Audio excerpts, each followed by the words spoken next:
ఫిబ్రవరి 27, 2002 గోధ్రా ఘటన అత్యంత హేయమైన ఘటన జరిగింది. అయోధ్యలో జరిగిన కరసేవలో పాల్గొని సబర్మతి ఎక్స్ప్రెస్లో తిరిగి వస్తున్న హిందూ యాత్రికుల S6 కోచ్ని దగ్ధం చేయడంతో అందులోని 57 మంది అల్లర్లలో నాటి ముఖ్యమంత్రి నరేంద్ర మోదీ, ఆయన మంత్రులు, పోలీస్ అధికారుల పాత్రపై కూడా దర్యాప్తును జత చేశారు. 1000 మందికి పైగా ప్రాణాలు తీసిన అల్లర్ల తర్వాత భారతీయ మేధావిలో చాలా మంది వర్గం ఇందులో నరేంద్ర మోదీ నేతృత్వంలోని ప్రభుత్వం భాగస్వామిగా ఉందని నిందించారు.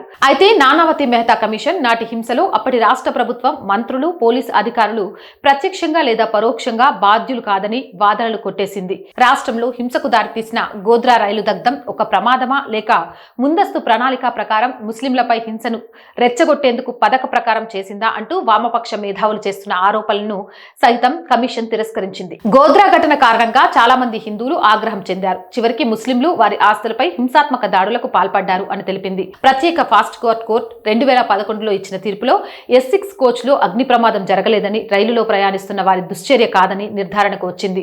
ముందు రోజు రాత్రే పెట్రోల్ను సిద్ధంగా ఉంచుకొని పక్షంలో 5-10 నిమిషాల్లో ఘటన జరిగిన ప్రదేశంకి చేరుకోవడం సాధ్యం కాదన్న ప్రాసిక్యూషన్ వాదనతో కోర్టు అంగీకరించింది. అక్కడ మతపరమైన అల్లర్లు జరగడం, అమాయక హిందువులను సజీవ దహనం కావించడం ఇదే మొదటి సంఘటన కాదని న్యాయమూర్తి ఈ సందర్భంగా తెలిపారు. 1965 నుంచి 1992 మధ్య గోధ్రాలో జరిగిన హిందువుల సజీవ దహనం, దుకాణాలు, ఇళ్లను దగ్ధం చేయడం వంటి సుమారు 10 సంఘటనలను న్యాయమూర్తి ప్రస్తావించారు.